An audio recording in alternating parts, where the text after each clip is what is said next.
Lias Concorla. I welcome the provisions in the Finance Bill, and in the limited time I have available to me this evening, I want to deal with the challenges faced by the road haulage industry.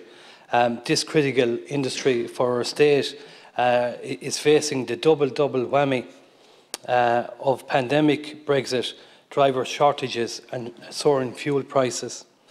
During the pandemic, the haulage sector provided a Rolls-Royce service to our cities, towns and villages. They kept our exporters happy and our supermarkets busy.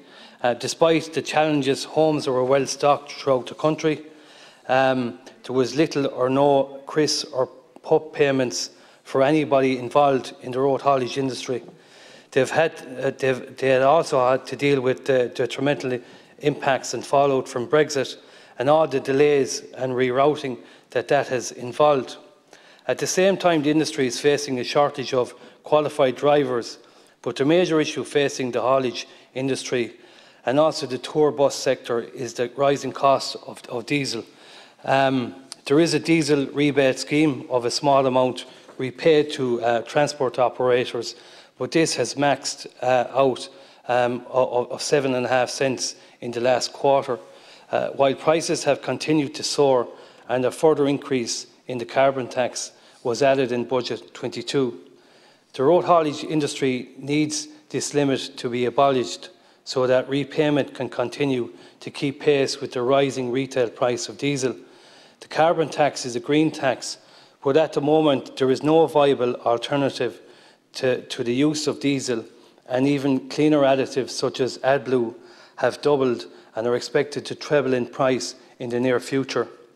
The increased carbon tax is a stick to beat the road haulage sector and is expected to cost industry €200,000 per day, or 73 million in a full year.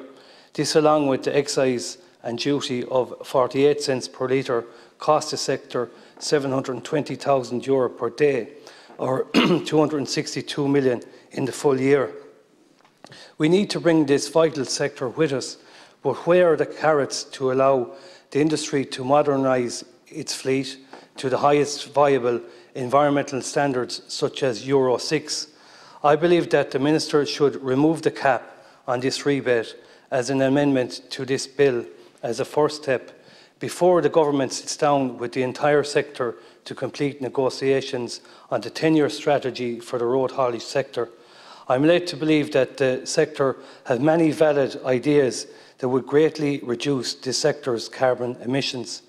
I should add that the rate of rebate in France today is 19.1 cents per litre, and in Belgium it's 27 cents per litre, and the maximum here is 7.5 cents.